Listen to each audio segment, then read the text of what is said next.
अंदर से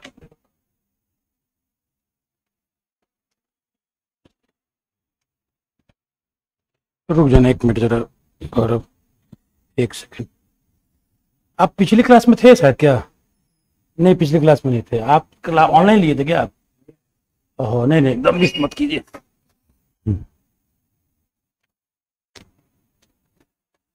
तो गुड आफ्टरनून आप सभी लोगों को। चलिए, तो आज हम लोग स्टार्ट करेंगे। मौर्य काल खत्म है, क्लियर हो चुका है। उसमें एक सेगमेंट आपका बस जो मौर्य काल के जो आर्ट एंड कल्चर वाला सेगमेंट है वो आपको नोट्स देना है बाकी, ठीक है। बाकी हम लोग का मौर्य काल पॉलिटिकल हिस्ट्री हो चाहे उसका इकोनॉमिकल सोशल, सारे हिस्ट्री को हम लोग देख लिए। अब अगला सेगमेंट है आपका मौर्योत्तर काल, ठीक है ना। मतलब कि पोस्ट मौर्यन एरा में आप देखेंगे कि पहला चीज देखिए,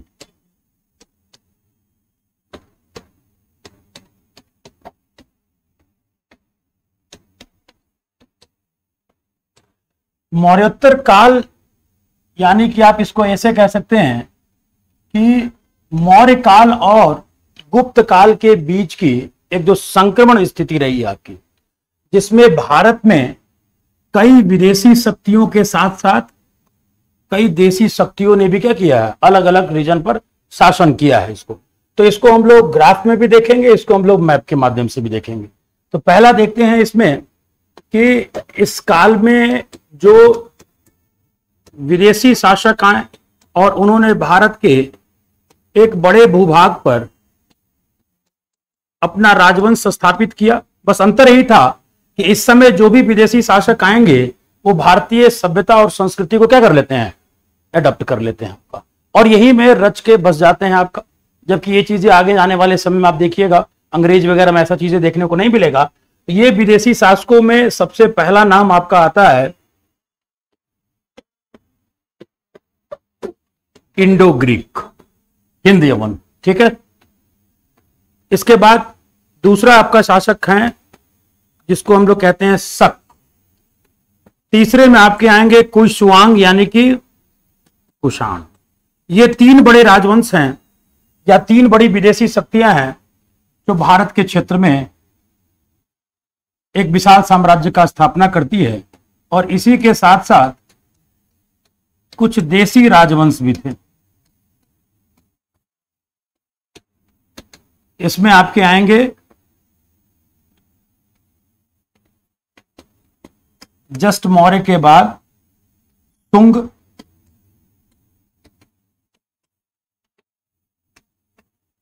कण्व,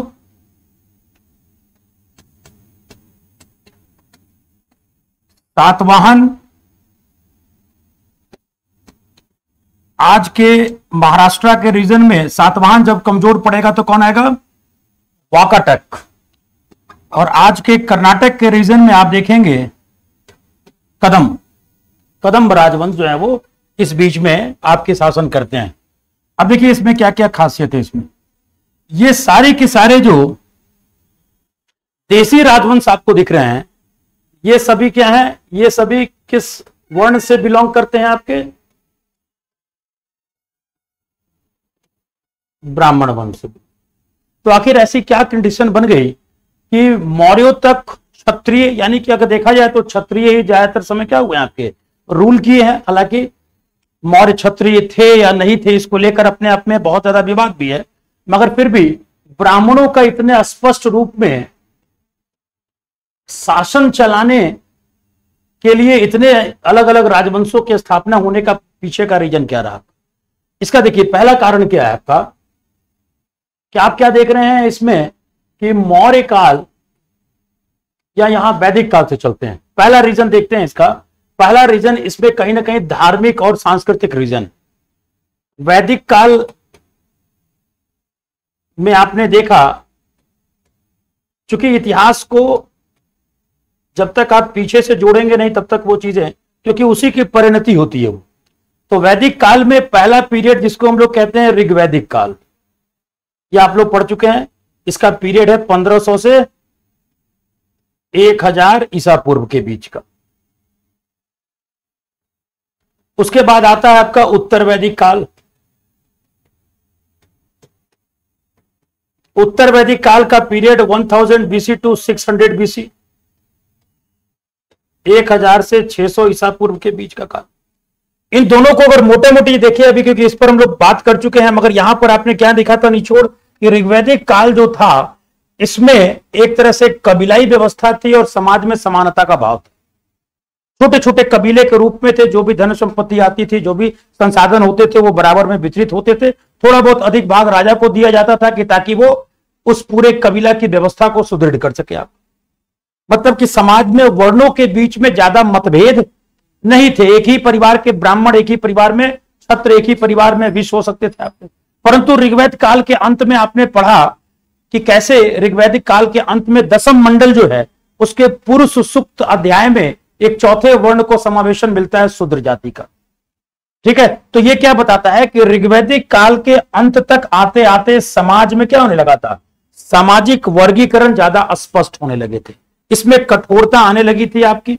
इसके पीछे का रीजन था कबीलाओं का स्वरूप अब धीरे धीरे क्या होता जा रहा था, आपका बढ़ता जा रहा था।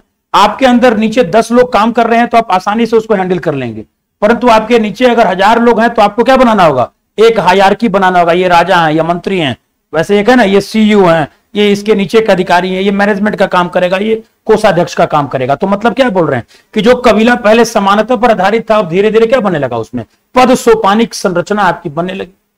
और चूंकि लोगों से काम ज्यादा लेना था इसलिए एक नए वर्ण का सूत्रपात हुआ जिसको हम लोग शूद्र जाति कहते हैं। तो ऋग्वेद काल में आने के बाद अंत तक आते आते जो 10वें मंडल की बात हमने कहा, इसमें थोड़ी सी सामाजिक असमानता का भाव जो है वो प्रबल होने लगता है। उत्तर वैदिक काल में ये चीजें और भी ज्यादा क्या हो जाती हैं, खुलकर आ जाती हैं। यहां पर जो कबीले होते थे वो क्या कहलाते थे, आपके जन कहलाते थे। अब यही जन, कई जन आपस में क्या हो गए, आपके मिल गए, और ये उत्तर वैदिक काल में आकर ये क्या हो गए, आपके जनपद हो गए। तो राजनीतिक इकाई बढ़ गई, लोगों की एक जनपद में संख्या बढ़ गई, उसको व्यवस्थित करने के लिए तंत्र डेवलप करना पड़ा, राजा की शक्ति बढ़ गई आपकी, है ना।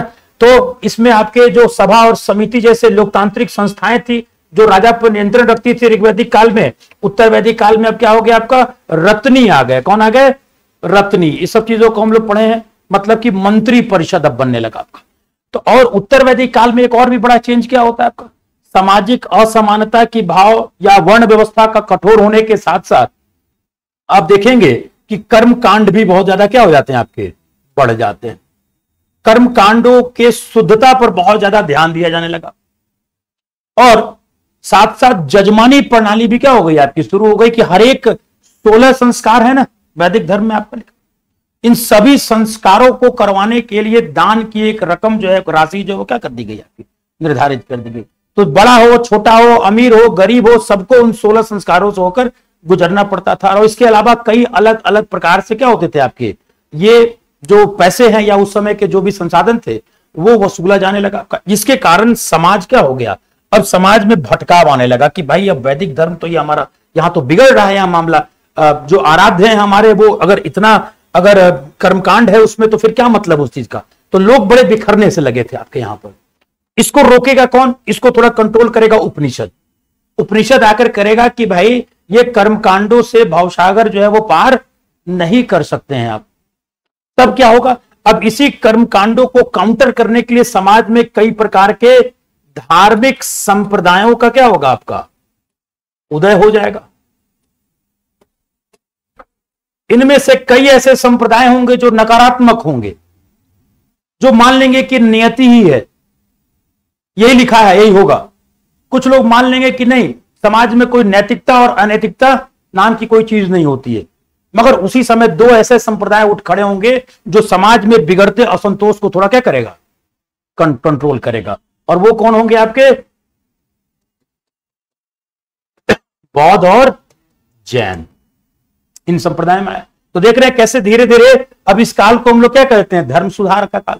और ये काल कब है, 600 ईसा पूर्व का, मतलब उत्तर वैदिक काल का आखिरी वक्त में भारत में क्या आ गया, धर्म सुधार आ गया। और देखिए विडंबना, ये केवल भारत में नहीं हो रहा था, ऐसे ही चीन में कन्फ्यूशियस के नेतृत्व में चल रहा था धर्म सुधार आंदोलन, ईरान में जरथुस्ट्र के नेतृत्व में चल रहा था ऐसे धर्म सुधार आंदोलन। यानी कि उसके पहले का समाज वहां भी जड़ हो गया था, और जिसमें सुधार लाने के लिए ऐसे संप्रदायों को क्या होना पड़ा आपका, उदय होना पड़ा। अच्छा एक बात बताइए, ये जो कर्मकांड बहुत बढ़ गए होंगे, बलि प्रथा बहुत बढ़ गई होगी, इसका सबसे ज्यादा नुकसान किसको पड़ रहा होगा? ये कर्मकांडों के बढ़ने से सबसे ज्यादा नुकसान हो रहा होगा किसानों को, या कह लीजिए कि आम नागरिकों। और ये आम नागरिक जो थे और किसानों के साथ साथ इसका सबसे ज्यादा प्रभाव पड़ा होगा आपका वैश्यों को। जो राजा को सबसे ज्यादा करों की प्राप्ति किससे होती थी? वैश्यों से। यही उत्पादक वर्ग था। तो बैल मर रहे हैं बलि में, गायों की बलि दी जा रही है आपकी। अब इन सब के कारणों से व्यापार वाणिज्य प्रभावित हो रहा है, राज्य की आर्थिक दशाएं खराब हो रही हैं, वैश्यों की स्थिति डामाडोल हो रही है। और इसका प्रभाव क्या हो रहा है? राजा को राजस्व में क्या हो रहा है आपका? कमी हो रही है। और धीरे धीरे लड़ाइयां भी बहुत तेज चल रही हैं, संघर्ष भी बढ़ता जा रहा है, राजनीतिक संघर्ष। ऐसे में राजा को राजस्व कम पड़ेगा तो उसके लिए चिंता की बात। तब क्या करेगा आपका? तब राजा भी, आप देखिएगा उस समय के राजा भी किसको समर्थन करेंगे?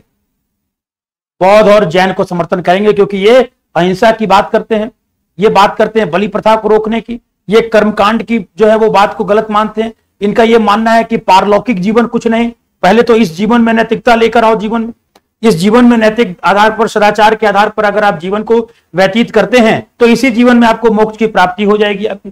तो इससे इनको समर्थन करने से ये तमाम चीजें जो है इनको भी फायदा मिलता, किसानों और वैश्यों को भी फायदा मिलता, और राजा को भी राजस्व की प्राप्ति होती। तो आप देखिए जो राजवंश थे उनका रुझान जो पहले वैदिक धर्म की तरफ था अब किधर झुकने लगा?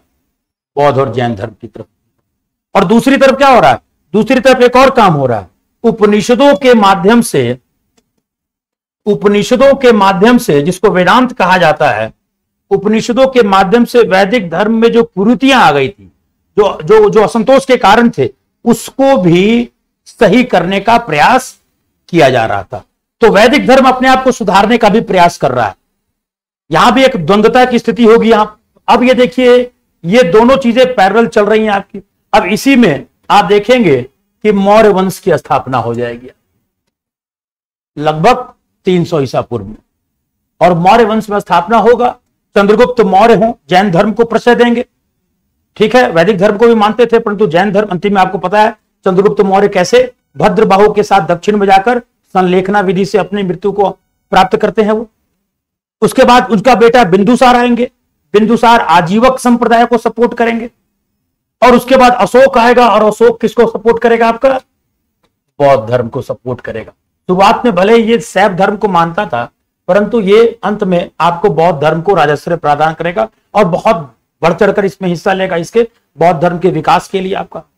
ठीक है, तो अब देख रहे हैं कि यहां पर जब तक अशोक था तब तक तो राज्य बहुत ज्यादा फला फूला। क्यों? क्योंकि उसका व्यक्तित्व ऐसा। राजा का व्यक्तित्व भी बहुत हद तक क्या होता है, मायने रखता है कि उसकी सोच कितनी अच्छी है आपकी। तो जब तक अशोक रहा तब तक पूरे साम्राज्य को जोड़ के रखा, एक ऐसी नीति लाई, धम्म नीति, जिसके माध्यम से क्या हुआ आपका, सभी समाज के लोग जो है वो नैतिकता के आधार पर कार्य कर रहे थे। परंतु जैसे ही अशोक के उत्तराधिकारी कमजोर पड़ेंगे, और अशोक के उत्तराधिकारी में भी अधिकांश उत्तराधिकारी क्या मानते थे? बौद्ध धर्म को मानते थे। सेना धीरे धीरे शिथिल पड़ने लगी आपकी, और क्या होने लगा, और बौद्ध धर्म के मानने के कारण इन शासकों ने आपको क्या किया, आपका धीरे धीरे युद्ध से विरत होते चले गए आपका। और कई षड्यंत्रकारी शक्तियां क्या हो गई आपकी, सामने आने लगी। कौन कौन सी शक्तियां आएंगी वही बताएंगे आपको, वो सब जो उधर देख रहे हैं। कई आंतरिक शक्तियां भी और कई बाह्य शक्तियां भी आ गई। और दूसरी तरफ वैदिक धर्म के अंदर भी क्या हो रहा है, सुधार हो रहा है। और बौद्ध और जैन धर्म जब उनको राजाश्रय मिल जाएगा, राजा का सपोर्ट मिलेगा, तो पहले जहां बौद्ध या बुद्ध जो थे पाली भाषा में क्या करते थे आपका, अपने जनमानस को समझाते थे, साधारण भाषा में, लोक जीवन की भाषा में बताते थे, तो लोगों का जुड़ाव उनसे होता था आपका। अब धीरे धीरे बौद्ध और जैन ग्रंथ भी किस भाषा माने लगे, संस्कृत भाषा माने लगे। तो मतलब कि जो गलती वैदिक काल में हुआ था वही गलती अब कौन दोहराने लगा, बौद्ध और जैन। और एक तरफ वैदिक धर्म अपने आप में सुधार कर रहा है। इसी की परिणति है कि क्या होता है आपका, कि फिर से मौर्योत्तर काल में देसी राजवंश के रूप में किनका अधिकार होता है, ब्राह्मण वर्ग का। क्यों? क्योंकि इन्होंने ब्राह्मण वर्ण में, यानी कि जो वैदिक धर्म था, जो सनातन धर्म था, उसमें सुधार भी किया। और साथ ही साथ क्या करते हैं वो, साथ ही साथ देखिएगा, इसको हटाते हैं, और साथ ही साथ आप देखिए इसमें कि इस काल को, मौर्योत्तर काल को या देसी राजवंश समझिए, इसको कहा जाता है वैदिक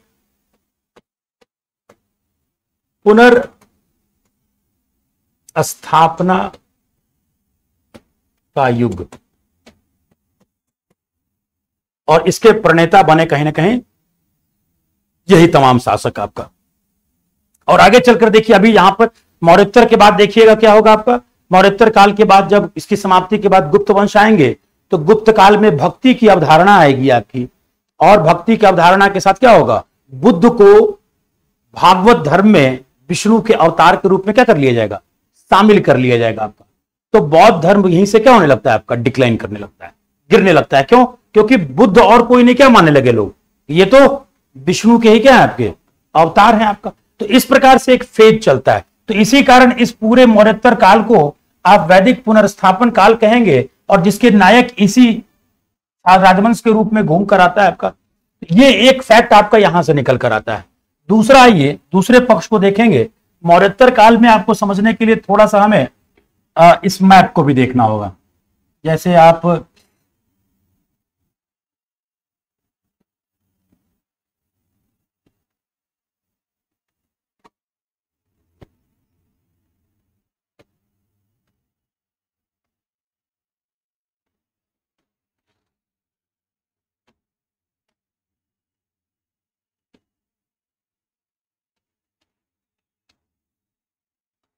अब देखिए, यहां पर एक इस मैप से देखेंगे और एक आपका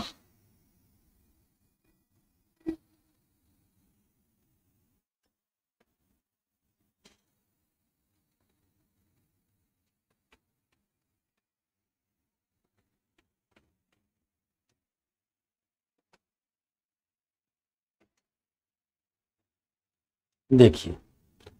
अब विदेशी आक्रमण क्यों हुए, उसके पीछे के कारण आप इन दोनों मैप से समझ सकते हैं। अब देखिए, यहीं पर आपका भारत का यहां पूरा मैप बना लिया जाए, तो यहां पर आप देखेंगे यही आपका क्या है, पाटलिपुत्र, जो मौर्यों की क्या थी आपकी राजधानी हुआ करती थी आपकी। दूसरी तरफ देखिए आपका यहां पर इसे मौर्य काल के अंतिम समय तक आते आते, मौर्यों के उत्तराधिकारी के समय तक आते आते, मौर्य साम्राज्य इनके कई राजकुमारों में धीरे धीरे क्या होने लगता है आपका, बंटने लगता है, विभाजित होने लगता है। कुणाल, संप्रति, दशरथ वगैरह के समय में, जो कि आपके इतिहास में केवल आपको केवल उनके क्रम को याद कर लेना है। एक सेंटर कहां बन गया था आपका, उज्जैनी, इधर भी था आपका। और अब देखिए यहां पर क्या है, ये कौन सा क्षेत्र, अगर यहां मान ले, यहां आप इसको पूरा मैप ही बना लीजिए, इसको मिलता जुलता मैप, अब इसको भारत के रूप में डिक्लेयर करते हैं इसको। अब देखिए यहां पर ये आपका है चीन है, इधर आपका मंगोलिया पड़ता है। ये सभी आज के मैप है, मगर इसको उस रूप में देखेंगे आपका। ये इलाका क्या है आपका, मध्य एशिया, जिसको आज हम कजाकिस्तान, तुर्कमेनिस्तान, किर्गिस्तान, ये सभी कबीले थे आपके, इसके नाम पर अलग अलग देश बने आपका। इधर का इलाका आप देखिएगा यहां पर, तो ये आपका इधर पड़ेगा ईरान, ईरान का बेल्ट। तो होता क्या है कि चीन में, चीन की जो मैक्सिमम पॉपुलेशन है वो किधर निवास करती है आपकी, पूर्वी साइड में, आज भी और उस समय भी। क्यों?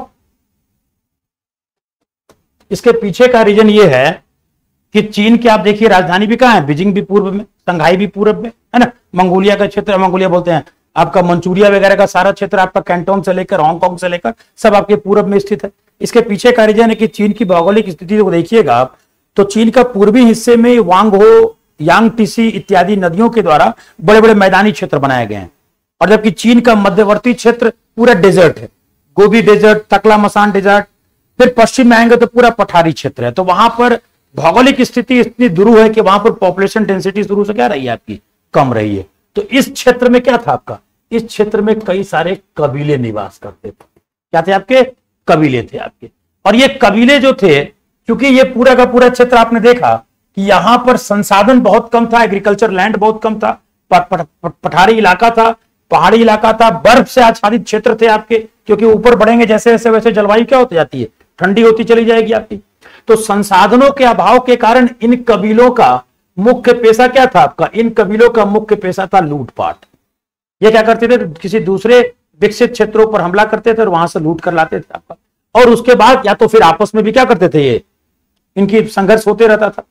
तो इधर ये लगातार पहले किधर अटैक करते थे? ये चीन की तरफ, चीन की तरफ अटैक करते थे। मगर चीन में लगातार बढ़ रहे इस अटैक के कारण, इस आक्रमण के कारण आपका लगभग 250 ईसा पूर्व के आसपास, 250 ईसा पूर्व के आसपास आप देखेंगे सी हुआंग टी करके एक शासक होगा। किस वंश का? आपका हान वंश का। इसने देखा कि भाई ये लगातार आक्रमण करते हैं और इससे हमारी क्षति होती है बहुत, तो कुछ एक प्रॉपर तरीका ढूंढा जाए।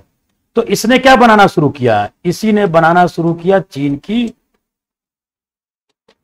दीवार। मगर ये बिल्कुल नहीं समझना है कि इसने पूरा चीन की दीवार बना दिया। चीन की दीवार आगामी 700-800 साल तक क्या हो जाएगी? आपकी बनती रहेगी। पहले मिट्टी की बनेगी, फिर बाद में ईंट की बनेगी। मगर कम से कम इनके लिए इन्होंने क्या कर दिया? एक बाउंड्री बनानी शुरू कर दिया, और बाउंड्री बनाने के साथ साथ अपने सेना का भी संगठन किया। और दूसरी तरफ भारत में देखिए, यही 250 ईसा पूर्व में कौन था आपका? अशोक थे, भारत में राज कर रहे थे। अशोक के बाद उत्तराधिकारी क्या हुआ? आपके कमजोर पड़ने लगे थे। और एक चीज और भी यहां पर ध्यान रखना है कि आपका, इस बात को याद रखिए कि अशोक के पहले बिंदुसार हुए, बिंदुसार के पहले चंद्रगुप्त मौर्य हुए आपका। और चंद्रगुप्त मौर्य ने लगभग 305 ईसा पूर्व में किस पर हमला किया था आपका? देखिए यहां पर, देखिए आप, ये क्षेत्र को मान लीजिए आप ईरान आज का, ये अफगानिस्तान, ये पाकिस्तान और ये भारत, ठीक है ना। तो इस ईरान वाले जोन में कौन शासन कर रहा था? चंद्रगुप्त मौर्य के समय में यहां पर कर रहा था आपका चंद्रगुप्त, हाँ, मौर्य के समय में ये सेल्यूकस, ठीक है, सेल्यूकस था आपका। सिकंदर आक्रमण करके वापस गया और उसने इन क्षेत्रों में कई सारे राज्यपालों को क्या कर दिया? गवर्नर को डिप्यूट कर दिया कि भाई तुम लोग, हम तो जा रहे हैं मगर तुम लोग इस क्षेत्र पर बने रहो, क्योंकि पूरब का क्षेत्र बहुत उपजाऊ है, यहां तुमको बहुत ज्यादा संसाधन मिलेगा। सेल्यूकस बैठा हुआ था। चंद्रगुप्त मौर्य इस बात को समझता था कि हम पाटलिपुत्र पर जीते, और जीतने के बाद अगर हम तुरंत यहां पर घनानंद को पराजित करेगा, नंदवंश के शासक को, और उसके बाद उस तुरंत प्रयास करेगा क्या कि ईरान के क्षेत्र को में बैठा हुआ है हिंद यवन, यही यवन शासक, यूनानी शासक, अगर इनको पराजित नहीं करे तो ये लगातार निगाहें किधर रखे हुए हैं? इस क्षेत्र में रखे हुए, और ये सेल्यूकस को क्या करता है? पराजित करेगा। और सेल्यूकस को पराजित करके आप देखिएगा तो यहीं पर आपका क्या है? यहीं पर हिंदू कुश की पहाड़ी, क्या है? हिंदू कुश की पहाड़ी। और सेल्यूकस को पराजित करके अशोक कहेगा कि तुम ईरान की तरफ ही रहो। ईरान को उस समय किस नाम से जाना जाता था आपका? ईरान और अफगानिस्तान के कुछ रीजन को हम लोग कहते थे इसमें बैक्ट्रिया।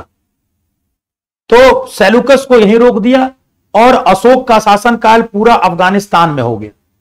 सेल्यूकस से ही उसने काबुल, कंधार, मकरान का क्षेत्र क्या कर लिया? इसने जीत लिया।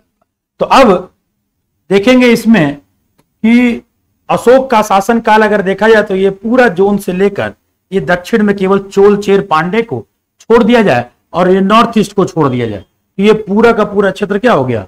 अशोक के शासनकाल में आ गया। तो अशोक सेल्यूकस को पराजित करके इसको पीछे छोड़ देता है। सेल्यूकस की मृत्यु होती है। उसके बाद भी यहां पर हिंद यवन शासक बने रहे। जब तक अशोक था तब तक वो घुसने का प्रयास नहीं करेंगे, परंतु अशोक के उत्तराधिकारी जब कमजोर पड़ेंगे तो ये धीरे धीरे क्या होंगे? आपके अंदर की तरफ आएंगे आपका, ठीक है। और यही हुआ, और इसी अंदर की तरफ जो आए उसी को हम लोग हिंद यवन शासक कहते हैं, जिसमें आप यूथिडेमस, डेमेट्रियस, यूक्रेटाइडिस, जो अभी हम लोग बोर्ड में पढ़ेंगे, ऐसे शासक इधर की तरफ आक्रमण करेंगे। कुछ दिन तक तो सुंग जो है मौर्य काल के बाद वो रोकेगा, परंतु सुंग के बाद धीरे धीरे पाटलिपुत्र की शक्ति भी कमजोर पड़ जाएगी आपकी। इसके बाद देखिए, ये तो हिंद यवन हम देख लिए, मगर आपको यहां पर दूसरा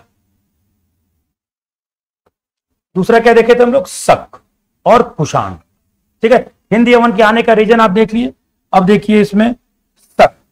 अब इसी मध्य एशिया के क्षेत्र में इधर चीन की दीवार और चीन के हान वंशीय शासकों के द्वारा लगातार प्रतिरोध के कारण अब इस मध्य एशिया के जो कबीले हैं वो किधर की तरफ रुख करेंगे आपका, भारत की तरफ या भारतीय उपमहाद्वीप की तरफ या ईरान की तरफ मूव करेंगे आपकी। तो इसी कबीले में एक कबीले का नाम है आपका सुई वांग कबीला, और यही कबीला आगे चलकर क्या होगा, क्या बोलेंगे हम लोग इसको, शक। अब हम लोग सुई वांग नहीं बोलते बोलते क्या हो गया, ये शक हो गया। इसी में से आप देखिएगा एक कबीला होगा जो आगे चलकर आएगा, जिस कौन सी जाति का था, ये यूची कबीला था। और इसी यूची कबीले में एक छोटा कबीला था जिसका नाम था आपका कुइसवांग, ये आएगा उसके पीछे पीछे, शकों के पीछे पीछे। तो आप देख लिए यहां पर दोनों, इन दोनों के, इनके आने का रीजन क्या था, इनके आने का रीजन क्या था, और इनके आने का रीजन क्या था, और ये क्यों इतने ब्राह्मण वंशीय शासक यहां पर क्यों बने, इस दोनों के पीछे के कारणों को आपने समझा यहां पर। अब एक एक करके हम लोग कोशिश करेंगे इसमें देखने का, मैप के माध्यम से भी और यहां से भी, ठीक है। तो इसलिए मौर्योत्तर काल जो एक ऐसा पीरियड, देखिए हिस्ट्री में क्या होता है कि कुछ ऐसे सेगमेंट हैं जिससे जो हिस्ट्री के पढ़ने वाले स्टूडेंट भी हैं, अच्छे स्टूडेंट हैं, वो भी क्या करते हैं, उससे बचने का कोशिश करते हैं। और ऐसा नहीं कि आपको नहीं मालूम, ये एग्जामिनर को भी पता होता है कि बच्चे मौर्योत्तर से थोड़ा हिचकते हैं। थोड़े पूर्व मध्यकाल के जो राजपूत राजवंश है, चंदेल, परमार, गहलोत, इससे थोड़ा क्या होता है आपका, थोड़े से हटते हैं, और उससे क्वेश्चन क्या होता है, बहुत ज्यादा पुटअप होता है। वैसे देखिएगा जब मध्यकाल में जाइएगा तो भक्ति आंदोलन, सूफी आंदोलन, ये जो पीरियड है, इससे क्वेश्चन बहुत पूछे जाते हैं, और इससे इतिहास के विद्यार्थी भी क्या होते हैं, अपने आप को पीछे हटते हैं आपका, ठीक है ना। तो इसलिए यहां से इतने अपार क्वेश्चन आपके बनेंगे इससे, और ये समझना बड़ा आसान है, बड़ा इंटरेस्टिंग है इस चीज को समझना मौर्योत्तर काल में। तो मैंने जो आपको चीजें बताई हैं वो एक एक करके यहां पर क्या है लिखा हुआ है, मेंशन किया हुआ है। आप देखिए कैसे अशोक के बाद निर्बल उत्तराधिकारी आए, उसके बाद यवन शासकों तथा मौर्य वंश के शासकों के साथ मैत्री संबंध जब तक अशोक था तब तक बना रहा, परंतु अशोक की मृत्यु के बाद जब निर्बल उत्तराधिकारी के शासन काल में यवन शासक धीरे धीरे भारतीय प्रदेशों की तरफ आक्रमण करने लगे, और कई प्रदेशों पर उसने अपने शासन तंत्र का क्या कर लिया, विस्तार कर लिया। और यही शासक जो यवन थे वो क्या कहलाए आपके, हिंद यवन शासक कहलाए आपका। अब इसके विषय में जानकारी के स्रोत ये भी बहुत महत्वपूर्ण है, कैसे हमें इनके विषय में जानकारी मिलती है, तो इनकी जानकारी हमें साहित्यों से मिलती है और खुदाइयों से भी मिलती है। पहला देखिए आइए वो कौन कौन से सोर्स हैं जिससे हमें मिलता है। महाभारत, क्योंकि महाभारत को लेकर कहा जाता है कि ये उत्तर वैदिक काल में मगर लिखी गई बहुत बाद, घटना भले उत्तर वैदिक काल में हुई मगर ये लिखी गई बहुत बाद में। तो महाभारत में भी किस जाति का जिक्र मिलता है आपका, यवन जाति का मिलता है, शकों का भी मिलता है इसमें। हिंद यवन शासक आगे चलकर अभी हम लोग पढ़ेंगे, कौन शासक का नाम है इसमें, मेनांडर। इस मेनांडर का एक बौद्ध विद्वान नागसेन के साथ वार्तालाप, बौद्ध धर्म को लेकर, बौद्ध धर्म के विचार को लेकर, और ये वार्तालाप किस बुक में लिखी गई है आपकी, मिलिंद पन्हों में लिखी गई है आपकी। और ये किताब बताती है हिंद यवन शासकों के विषय में। अंत में मेनांडर क्या करेगा, बौद्ध धर्म को प्रभावित होकर अपना लेगा। इतिहास नीचे हम लोग देखेंगे। इसी ढंग से एक क्षेमेंद्र है जिनकी किताब है अवदान कल्प लता, इससे भी हमें हिंद यवन के विषय मालूम चलता है। पतंजलि बहुत प्रसिद्ध ऋषि हुए हैं आपके, योगाचार्य, जिन्होंने लगभग शुंग काल के आसपास इनका पीरियड माना जाता है। इनकी बुक का नाम क्या है, महाभाष्य।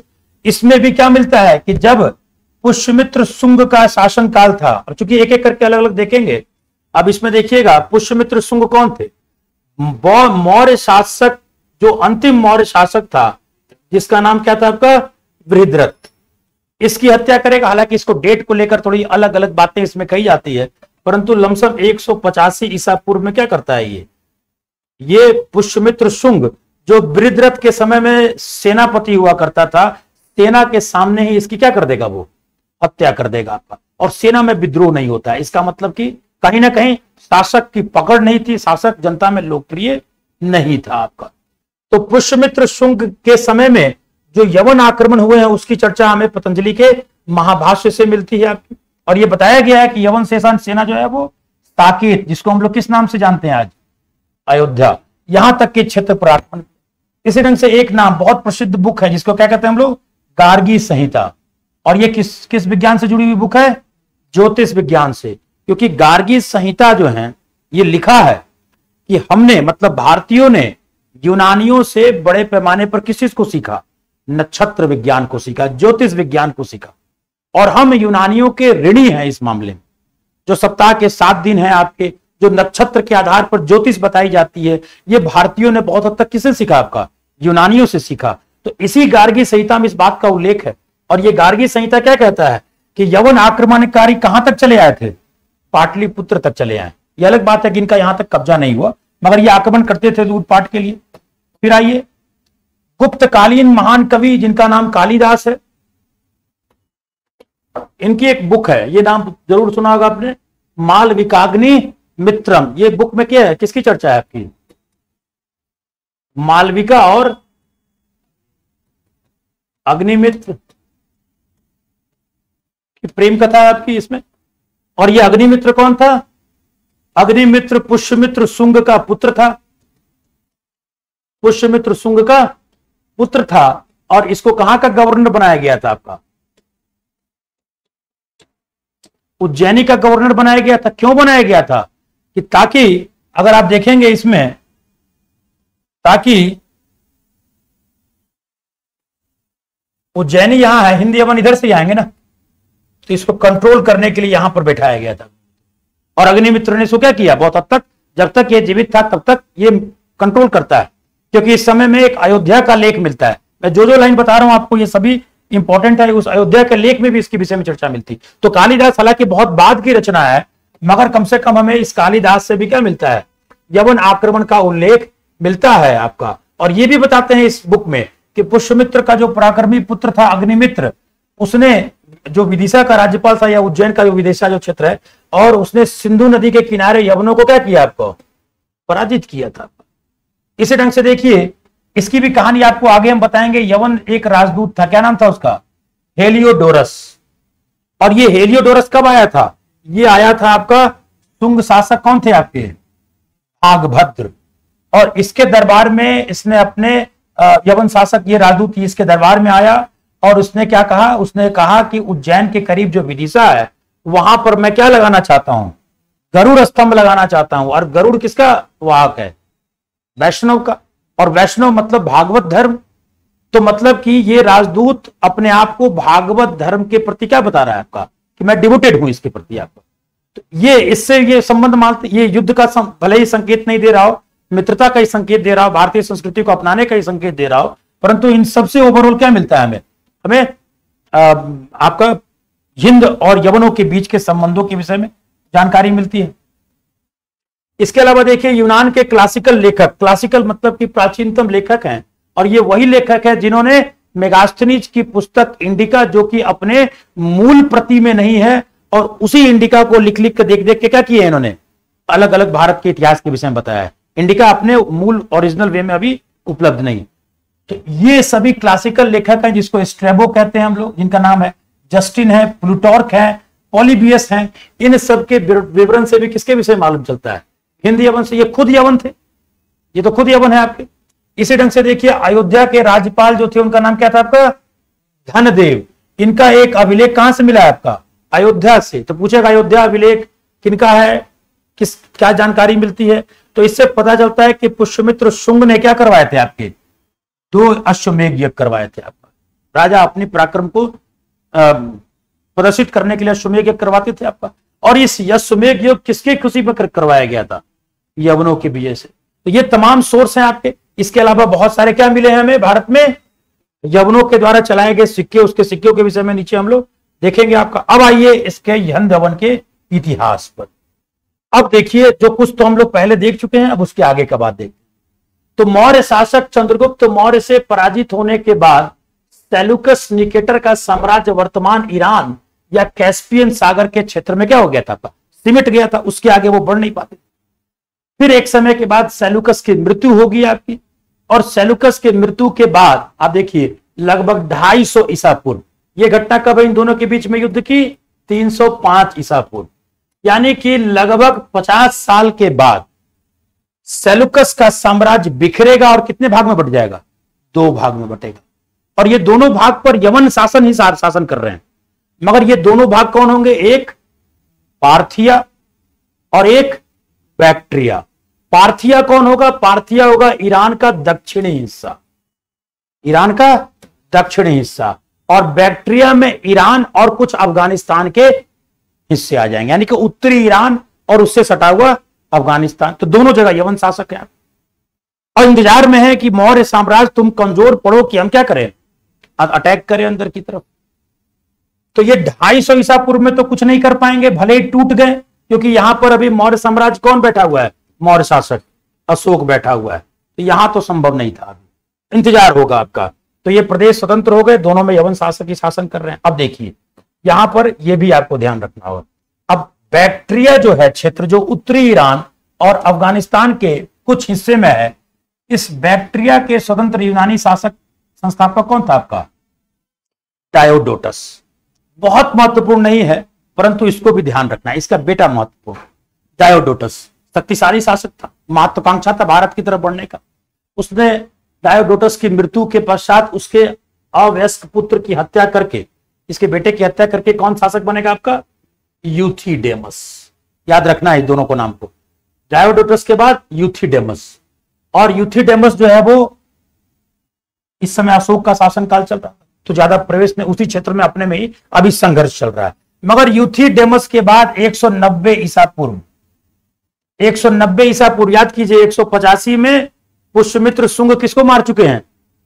मारेंगे आपको, वृद्धरथ को मारेंगे, यानी कि मौर्य साम्राज्य अब क्या है? लगभग कमजोर स्थिति में है। उसी समय यूथिडेमस का पुत्र कौन आप देखते हैं आ गया?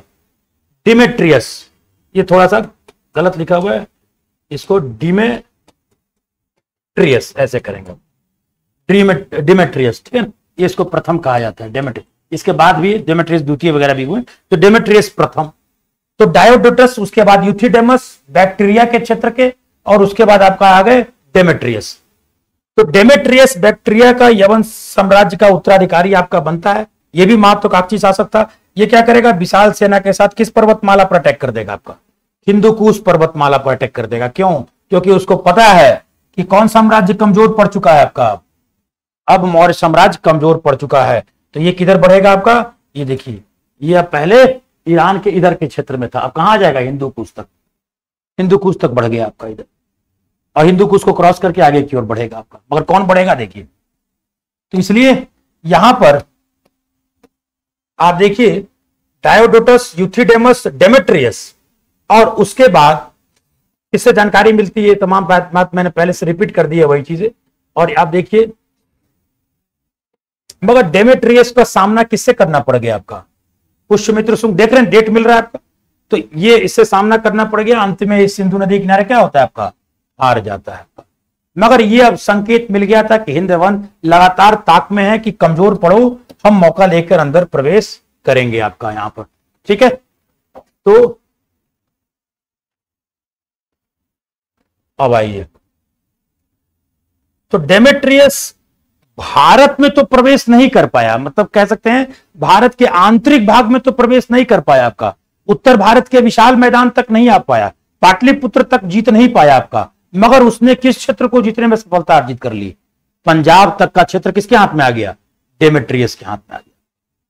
मतलब कि हिंदू कुश को क्रॉस करके आज का पंजाब, जो कि पाकिस्तान का पंजाब है, ये यहां इस पंजाब तक कौन बैठ गया? आपके हिंद यवन शासक बैठ गया। और अपनी राजधानी कहां बनाया इसने? अपनी राजधानी बनाया आज के पाकिस्तान का कौन सा शहर है? सियालकोट। और जो उस समय किस नाम से जाना जाता था? ताकल के नाम से जाना जाता था। तो दरवाजे पर आपके हिंद यवन बैठे हुए हैं, इधर आप कमजोर पड़ रहे हैं आपका। और ये क्या करेगा? ये राजा की तरह, भारतीय राजाओं की तरह समान उपाधि धारण करेगा। एक बड़ी अच्छी चीज उन्होंने की कि उन्होंने भारतीय संस्कृति को अपनाया, उनके धर्म को अपनाया, उनके नाम को अपनाया, उनके कल्चर को अपनाया। और इसी कारण जनता के बीच में ज्यादा विद्रोह इनको लेकर नहीं हो पाया आपका। और इसने यूनानी और खरोष्ठी लिपि के विषय में पिछली क्लास में आपको हम बता चुके हैं कि लगभग ये ईरान के क्षेत्र में, पारसिकों के क्षेत्र में आपके बोली जाने वाली भाषा थी, आपकी लिपि थी, सॉरी। तो ये इस नाम के सिक्के भी जारी करते हैं आपका। और जिस समय, अब देखिए क्या होगा आपका, यहां पर देखिए, अब आपने क्या देखा कि ईरान से या उत्तरी ईरान के बैक्ट्रिया से एक शासक, किसका अभी नाम हमने लिया? डेमेट्रियस। अभी पहुंच गया है पंजाब, और पंजाब में यहीं पर क्या है आपका सियालकोट, बिल्कुल भारत और पाकिस्तान के बॉर्डर पर आज के समय सियालकोट। ये यहां पर लड़ाई लड़ रहा है भारत से, और इसने किसी को तो यहां डिपोर्ट किया होगा कि जब तक हम इधर लड़ रहे हैं तब तक तुम क्या करो, इधर इस क्षेत्र को संभालो। और वो व्यक्ति कौन था? वो व्यक्ति था यूक्रेटाइडिज। क्या नाम था उसका? यूक्रेटाइडिज। और ये व्यक्ति क्या करेगा? बोलेगा तुम अब उधर ही रहो, ये क्षेत्र अब किसका है? मेरा हो।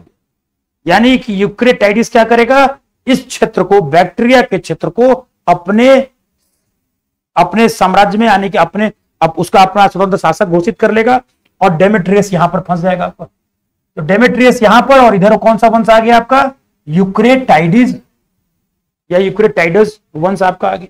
तो देख रहे हैं आपका कैसे एक सीरीज चल रहा है आपका, वहां से डायोडोरस के बाद यूथिडेमस, यूथिडेमस के बाद डेमेट्रियस, और डेमेट्रियस के बाद यूक्रेटाइडिस आपका। ये 4 नाम आपका आता है, ठीक है। मगर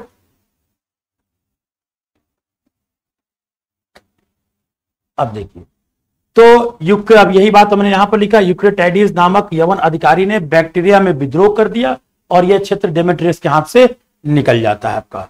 मगर अब वो शासक आएगा जो कि भारतीय इतिहास में इसकी बड़ी सम्मान है, इसको इतिहास में, भारत के इतिहास में, डेमेट्रियस, जो कि पंजाब के साकल में अपनी राजधानी बनाकर रह रहा है। उसके बाद उसका बेटा क्या बनेगा आपका? मेनांडर। कब बनेगा आपका? 165 ईसा पूर्व में, और ये शासक बनेगा। और इसको बौद्ध साहित्य में किस नाम से लिखा गया आपका? मिलिंद। वही मिलिंद पन्हो की बात अभी जो हम शुरुआत में कर रहे थे। बड़ा जिज्ञासु प्रवृत्ति का था, बौद्ध भिक्षुक नागसेन के साथ वाद विवाद हुआ, बौद्ध धर्म को अपनाता है मिलिंद पन्हो में, इससे सूचना मिलती है आपकी। तो ये मिनांडर आपका शासक बन गया आपका। और मिनांडर का शासन जो है वो कहां से कहां तक था आपका? झेलम नदी से लेकर आप देख रहे हैं क्या हो रहा है आपका? मथुरा तक। मतलब कि आप क्या देखे, डेमेट्रियस जो कि पंजाब तक ही शासन कर रहा था, अब मिनांडर तक ये क्षेत्र कहां बढ़ गया आपका? मथुरा तक। यानी कि हिंद एवं धीरे धीरे क्या हो रहे हैं आपके? आगे की ओर बढ़ते जा रहे हैं। अब इसके शासन काल में इसने कई लोक कल्याणकारी कार्य किए, इसलिए इसको इतिहास में एक प्रजावत्सल शासक के रूप में जाना जाता है। इसके सिक्के का एक ढेर मिला है कहां पर? उत्तर प्रदेश के कौशाम्बी जिले में। कौन से स्थान पर? रेह। सिक्के तो कई जगह से मिले, परंतु यहां एक बड़ा ढेर मिला है, इसलिए प्रश्न आपका ये बन सकता है मेनांडर को लेकर, ठीक है।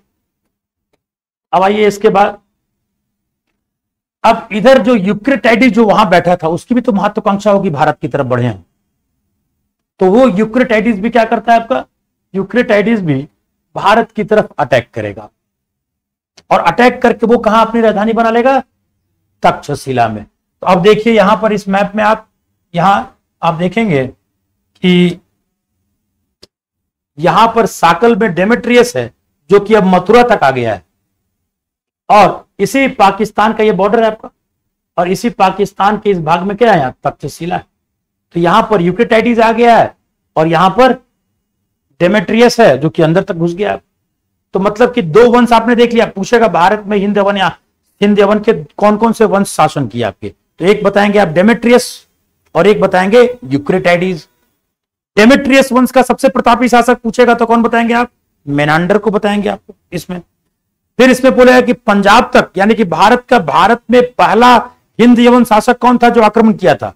तो बताएंगे डेमेट्रियस, जो कि साकल को राजधानी बनाया, ठीक। तो अब आइए इसके बाद यहां पर, तो यूक्रेटाइडिस वंश भी तक्षशिला में अपनी राजधानी को बना लेता है। तो इनकी राजधानी को याद कीजिए, इनके क्रम को याद कीजिए, और सबसे महत्वपूर्ण चीज, इसी यूक्रेटाइडिस वंश का कौन शासक था?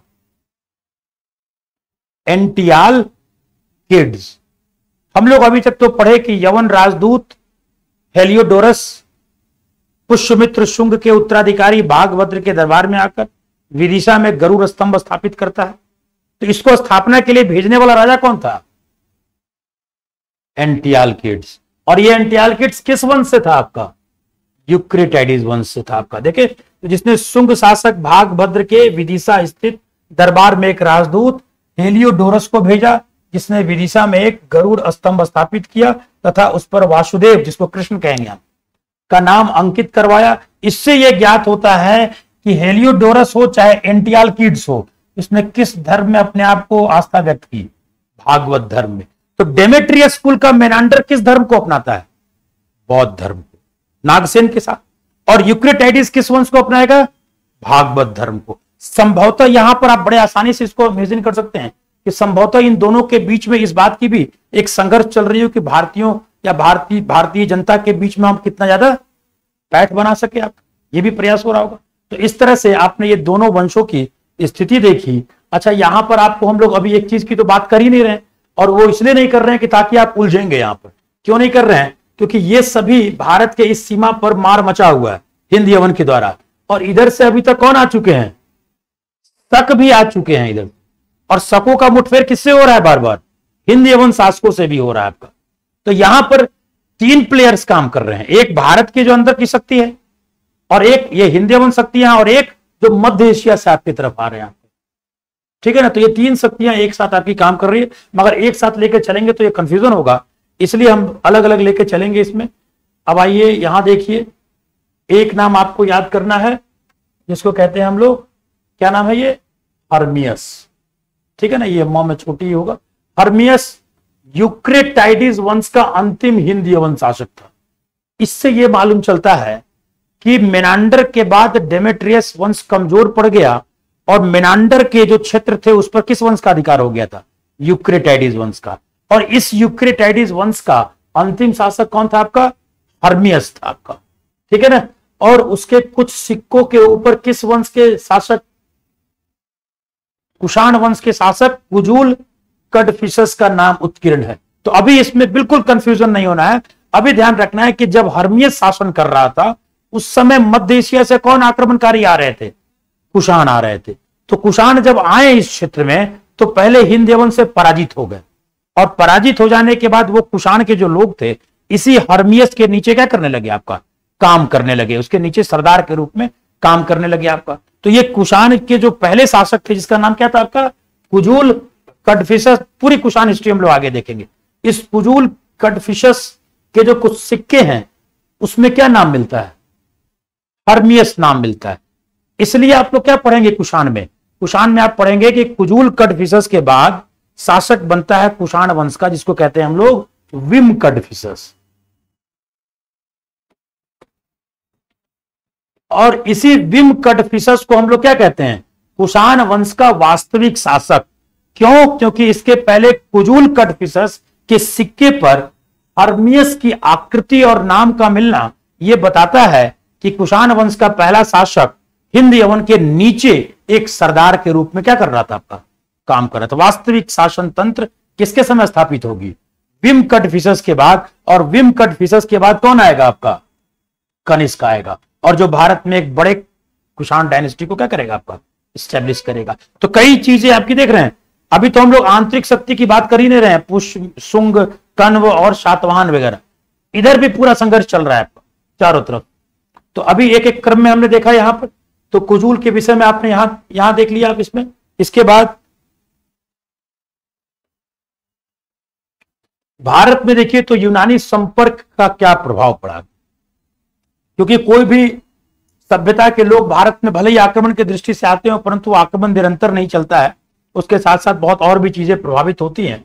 तो जैसे कि इस समय भारत तथा यूनान के सांस्कृतिक संपर्क बहुत अधिक बढ़ गए थे, और जहां यूनानी भारतीय धर्म से प्रभावित हुए हैं, वहीं दूसरी ओर भारतीयों ने यूनानियों से क्या सीखा? कला, विज्ञान, मुद्रा। हिंद यवन ही पहले शासक थे जिन्होंने क्या किया? आपका मुद्रा जारी किया है भारत में। और मुद्रा ही जारी नहीं किया, उस मुद्रा के पीछे डेट लिखना, राजा का नाम लिखना, ये सब किसके द्वारा किया गया है? सबसे पहली बार हिंद यवन के द्वारा आपका किया गया। और सोने के सिक्के भी क्या किए? बड़े पैमाने पर हिंद यवन क्या करते हैं? आपके जारी करते हैं। तो कला के क्षेत्र में, विज्ञान के क्षेत्र में, मुद्रा के क्षेत्र में, ज्योतिष के क्षेत्र में यूनानी संस्कृति से भारतीय संस्कृति बहुत प्रभावित हुई। अब एक एक करके देखते हैं। सप्ताह के 7 दिनों में विभाजन, जो संडे, मंडे, ट्यूसडे हम लोग देखते हैं, ये सभी क्या है? बुध, शुक्र, मंगल, ये सभी क्या है हमारा? ये उस ग्रहों के नाम पर है। और ये प्रथा कहां थी आपकी? ये प्रथा यूनानियों में थी। जनवरी, फरवरी, जो आपका जो साल का महीनों का नाम होता है, वो भी उनके देवताओं के नाम पर है। ठीक है ना? टाइम का भी अच्छा ज्ञान था। देखिए हमारे इतिहास में जो सकारात्मक चीज है वो ये है कि हमने हमारे यहाँ राजनीतिक इतिहास को अक्षरशः लिखने की कला बहुत बाद में आई। राजनीतिक इतिहास को हम लोग कम लिखते थे और राजनीतिक इतिहास को बहुत बढ़ा चढ़ा कर लिखा जाता था। बढ़ा चढ़ा कर मतलब क्या, जो कवि लिख रहा है, जो लेखक लिख रहा है, वो राजा की महिमा मंडित करते हुए इतना आगे चला जाता था कि वो भगवान स्वरूप दिखते थे। और दूसरी जो अच्छाई भी थी एक चीज कि हमारा समाज जो लेखक थे वो राजनीतिक इतिहास के बजाय ज्यादा आध्यात्म पर ज्यादा लिखते थे। और इसी कारण पूरब का क्षेत्र अपने आप में एक आध्यात्म में भी बहुत ज्यादा सिरमौर बना। यूनानी भी बहुत ज्यादा, जो विदेशी हैं वो इससे सीखेंगे भी। और उधर के इतिहासकारों में क्या खासियत थी कि वो नाम, डेट, तिथि के साथ क्या करते थे, इतिहासों को लिखते थे, जिसको आज हम लोग पढ़ते हैं उस इतिहास को तो हमें पता चल जाता है कि इतिहास क्या थी। जबकि हमारे इतिहास में उलझ जाते हैं हम लोग कि कब किसका शासन काल था आपका। ठीक है ना। हमारे यहां सबसे पहले किसके द्वारा लिखा गया, कलहन ने राजतरंगिणी लिखी, बिल्कुल हूबहू उसी आधार पर। इसलिए ऐतिहासिक तथ्यों को सबसे बेहतर तरीके से निरूपित करने का श्रेय कलहन के राजतरंगिणी को जाता है।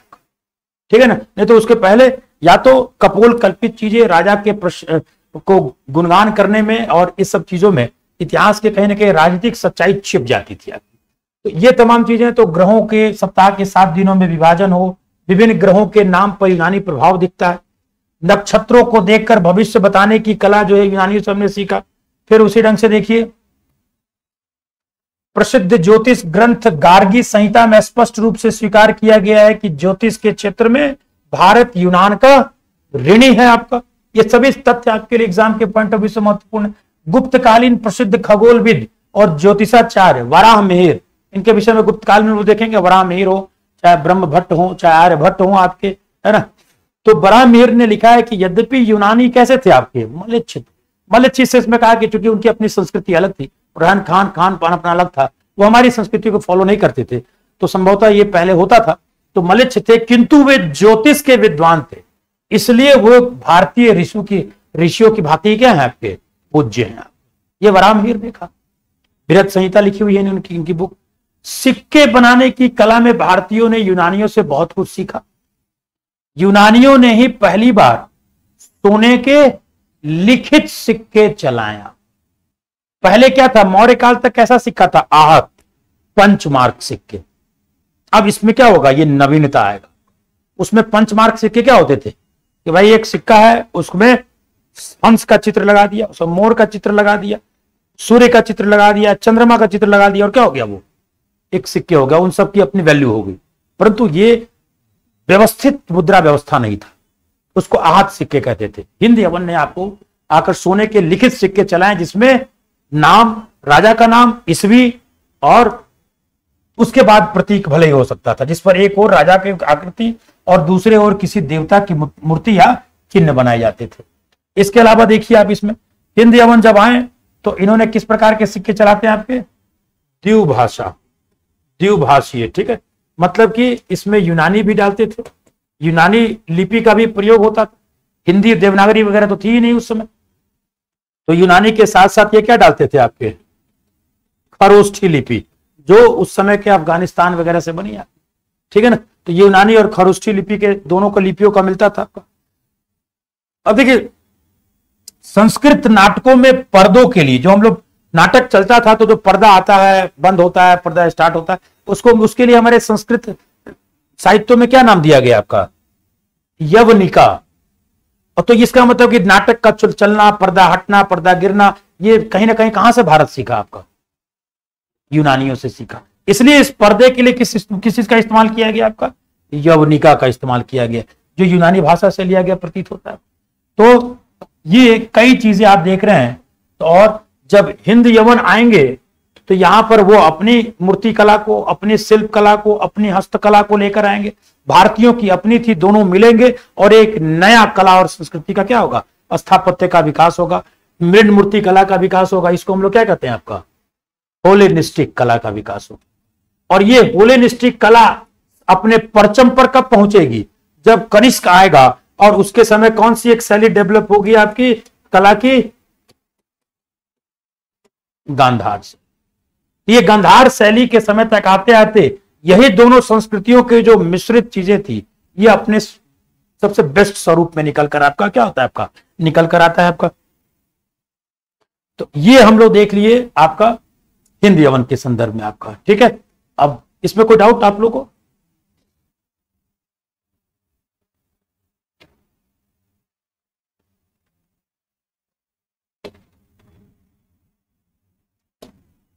अब आइए दूसरे राजवंश की बात करेंगे, शक राजवंश, ठीक है। पहले ही आपको बता चुके हैं कि सुई वांग, उसकी बात बाद में भी करेंगे हम लोग अभी। अब देखते हैं यहां पर, भारत में मौर्योत्तर काल के दौरान हिंद यवन शासकों के बाद विदेशी शासकों में मध्य एशिया से, ध्यान रखना ये मध्य एशिया से आए, न कि यूनान से, मध्य एशिया से आने वाले शकों का नाम आता है, जिन्होंने यूनानियों से भी क्या किया, अधिक भाग पर कब्जा किया। भारत के गुजरात, महाराष्ट्र वगैरह के क्षेत्रों में भी क्या करते हैं, ये लंबे समय तक राज करेंगे। अब इनको भी हम वही चीज देखेंगे, कैसे हिंद यवनों को जानने के कौन कौन से सोर्स हैं, वैसे इनके भी सोर्स को हम लोग देखने का प्रयास करते हैं। तो पहला सोर्स तो स्वाभाविक है, क्योंकि ये मध्य एशिया और चीन के क्षेत्र से आए थे, पश्चिमी चीन से, तो इसके लिए सबसे प्रमुख सोर्स कौन होगा, आपका चीनी स्रोत होगा इसमें। तो इसमें एक चीन में एक राइटर हुए हैं जिनका नाम क्या है, आपका पानकू। इन्होंने हान वंश का इतिहास लिखा है, और हान वंश का इतिहास को उस भाषा में हम लोग क्या कहेंगे, चीनी भाषा में, मंडारिन में, सियन हानसू। तो ये पुस्तक है और इनके राइटर हो गए आपके पानकू, ठीक है ना। तो नाम थोड़ा सा रहता है इस दिन का। तो पानकू एक महत्वपूर्ण पुस्तक था जिसके अध्ययन से मध्य एशिया के कबीलाई संस्कृति एवं क्षेत्र में निवास कर रहे विभिन्न बर्बर कबीले, बर्बर इसलिए कहा गया क्योंकि लगातार संघर्ष करते थे संसाधनों की छीना-झपटी में। तो ये कई कबीले थे, जिसमें एक कबीला का नाम क्या है आपका, यूची, इसी से कुषाण आएंगे। सुईवांग, यही आपका शक कहलाएगा आपका। यही कुईसुआंग है जो कि यूची का ही एक शाखा है। इसी में गुप्त काल में एक नाम सुने होंगे आप लोग, क्या नाम, हुन आएंगे आपका। सब इसी जोन में एक के बाद एक आएंगे, क्योंकि देखेगा अरे गया अभी तक आया नहीं, इसका मतलब खुश है वहां पर, चलो भाई उधर ही चलो, इधर लड़ने से बेहतर है आपका। तो मध्य एशिया की परिस्थितियों के हिसाब से इनका पलायन इधर की ओर होता चला जाएगा आपका। दूसरा कारण मैंने वो चीजें लिख दी है आपको, जो आप मध्य एशिया क्षेत्र में संसाधनों के मामले में पिछड़ा होना, जलवायु थोड़ी सी मुश्किल भरी होती थी आपकी, तो संसाधनों की तलाश में चीन जाते थे। परंतु क्या होता था, धीरे धीरे आप देखेंगे तत्कालीन समय में और वर्तमान में भी पूर्वी क्षेत्र में निवास करते हैं। चीन की आबादी के विषय में बता रहे हैं आपका, सी हुआंग टी के समय में चीन की दीवार जो मैंने पहले बताई उसी चीज का यहाँ पर मेंशन किया गया। चीन की दीवार बनाने की योजना बनाई, बनी दीवार, तो ये धीरे धीरे अब भारतीय उपमहाद्वीप और पश्चिम एशिया, ईरान की तरफ अब ये कबीला जो है वो रुख करते हैं। इन कबीलों में भी आपस में क्या थी आपकी, बहुत ज्यादा प्रतिद्वंदिता थी, संघर्ष चलते थे आपके। और शकों के विषय में हमें किन किन चीजों से जानकारी मिलती है उसका ये लिस्ट दिया हुआ है आपको। तो पहले इस लिस्ट को देखते हैं, और इस लिस्ट को डालने वाले कौन शासक थे उसकी चर्चा हम नीचे करेंगे। तो कुछ 5-10 मिनट का समय है, उसमें हम लोग देख लेते हैं अभी। तो पहला एक शासक आएगा राजबुल। अभी इसको बस सुन लीजिए, अभी आगे चलकर ये सभी नाम आएंगे। राजबुल का कौन सा स्तंभ लेख मिला है, मथुरा सिंह शीर्ष स्तंभ लेख। उसी ढंग से देखिएगा सोडास, इनका मथुरा दान पत्र लेख मिला है, जिनसे मालूम चलता है शकों की हिस्ट्री। नहपान एक शासक होगा आपका, इसका नासिक और जुन्नार ये दोनों महाराष्ट्र में है। यहां से क्या मिले हैं, गुफा लेख मिले, गुहा लेख मिले हैं आपके। रुद्रदामन, इसका नाम तो आप सभी लोग परिचित होंगे, रुद्रदामन बहुत प्रतापी शक शासक हुआ। इसी शक शासक का जूनागढ़, जिसको हम लोग किस लेख के नाम से भी जानते हैं, गिरनार के लेख से, गुजरात के इलाके में, इससे मालूम चलता है इनके इतिहास के विषय में। रुद्रदामन का कच्छ की खाड़ी में एक लेख मिला है जिसको कहते हैं हम लोग अंधो का लेख, अंधो। ये कहां मिला है आपका, गुजरात के कच्छ में। और इसी ढंग से एक याद कीजिए, आपको अभी कुछ देर पहले बताए थे, उत्तरी ईरान और अफगानिस्तान के कुछ भाग बैक्ट्रिया कहलाए, और दक्षिणी ईरान का क्षेत्र क्या कहलाया, पार्थिया। और इसी पार्थिया में एक शासक आगे चलकर होगा, उसको हम लोग क्या नाम से जानते हैं, गोंडो फर्निस। और ये किस वंश से था, किस समुदाय से था आपका, तो इसको कहा जाता है पहलव, पहलव वंश, इसी दक्षिण वाले भाग में। तो ये भी भारत में कुछ देर के लिए आएगा। और इस गोंडो फर्निस का भी पेशावर में कौन सा लेख मिला है आपका, तख्ते बाही का लेख। ये तमाम ऐसे अभिलेख हैं जिससे शकों के विषय में जानकारी मिलती है। और बहुत सारे सिक्के मिले हैं आपके, तो ये तमाम चीजें आपके महाभारत और रामायण से भी इस विदेशी जातियों की चर्चा मिलेगी। मनुस्मृति जो कि शुंग काल में लिखी गई, पुराणों में भी, और अन्य भारतीय ग्रंथ जैसे गार्गी संहिता, ये तो यमन भी बताते हैं और शकों को भी बताते हैं। महाभाष्य किनके द्वारा लिखा गया है? पतंजलि के द्वारा। राजशेखर जो कि बहुत आगे चलकर राइटर होंगे पूर्व मध्यकाल में, उनकी बुक है आपकी काव्य मीमांसा। वान भट्ट जो कि हर्षवर्धन के काल में होंगे, उनकी बुक हर्षचरित। विशाख दत्त जो कि गुप्त काल में चंद्रगुप्त, देवी चंद्रगुप्तम और रामगुप्त की कहानी आपको आगे बताएंगे। और जैन ग्रंथ कालकाचार्य कथानक, ये सारे ऐसे ग्रंथ हैं जो शकों के राजनीतिक, सामाजिक और आर्थिक स्थिति पर प्रकाश डालते हैं आपका। तो आज इतना ही रहने देते हैं। इसके बाद आपका अगला सेगमेंट कि कैसे ये शक जो है वो भारत के अलग अलग क्षेत्रों में, जैसे कि शकों के 4 शाखाएं यहां पर है। एक तक्षशिला के शक, एक मथुरा के शक। ये दोनों शक तक्षशिला और मथुरा के कमजोर हुए, परंतु जो शक आपके कहां होंगे? जो शक आपके पश्चिमी क्षत्रप कहलाएंगे। क्षत्रप वगैरह क्या होता है बताएंगे आप। पश्चिमी क्षत्रप कहलाएंगे। उन्होंने कहां शासन किया? नासिक और उज्जैन में। यहीं पर नाहपान और रुद्रदामन आपके का इनका उद्भव होता है ना। तो ये आपकी स्थिति है। इसके समय का अभाव के कारण यहां इसको छोड़ते हैं। नेक्स्ट क्लास में आपको हम इसको एलिवेट करेंगे। ठीक।